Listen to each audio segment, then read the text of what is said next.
بسم اللہ الرحمن الرحیم۔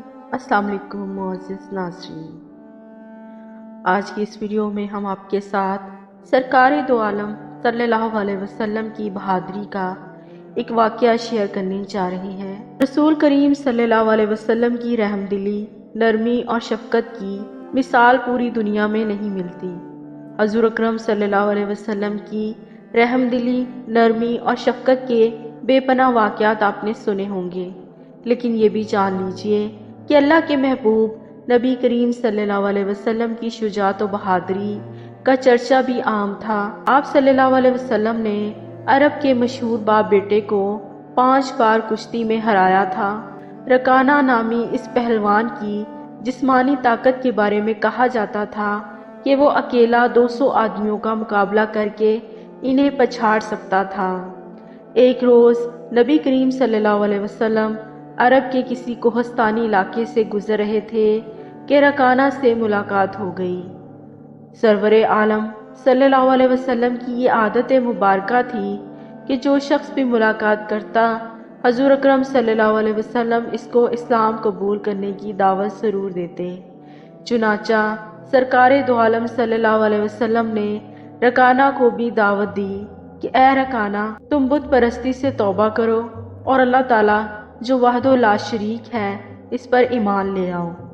اس نے کہا، میں ایک شرط پر آپ صلی اللہ علیہ وسلم کی اس دعوت کو قبول کرنے کو تیار ہوں۔ اگر آپ صلی اللہ علیہ وسلم مجھے پچھاڑ دیں تو میں ایمان لے آؤں گا۔ نبی کریم صلی اللہ علیہ وسلم نے پہلوان کی اس شرط کو قبول فرماتے ہوئے کہا، اے رکانہ، اگر تم اس شرط پر ایمان لانے کا وعدہ کرتے ہو تو میں تمہاری شرط قبول کرتا ہوں۔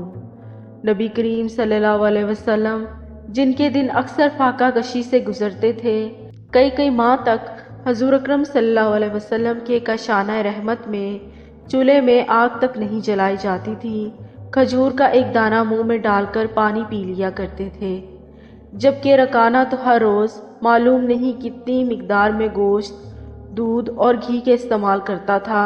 حضور اکرم صلی اللہ علیہ وسلم تیار ہو گئے اور اس سے کشتی لڑ کر اس کو پچھاڑ دیا۔ وہ اس شکست پر حیران تھا۔ اس نے دوبارہ کشتی لڑنے کی دعوت دی تو سرکار دو عالم صلی اللہ علیہ وسلم نے دوسری مرتبہ بھی اپنی پیغمبرانہ طاقت سے اس کو اس زور کے ساتھ زمین پر پٹک دیا کہ وہ دیر تک اٹھ نہ سکا اور حیران ہو کر کہنے لگا، اے محمد صلی اللہ علیہ وسلم، خدا کی قسم، آپ کی عجیب شان ہے کہ آج تک عرب کا کوئی پہلوان میری پیٹھ زمین پر نہیں لگا سکا، مگر آپ صلی اللہ علیہ وسلم نے مجھے 2 مرتبہ زمین پر پچھاڑ دیا۔ رکانہ فوراً ہی مسلمان ہو گیا، مگر بعض مورخین نے لکھا ہے کہ رکانہ نے فتح مکہ کے دن اسلام قبول کیا۔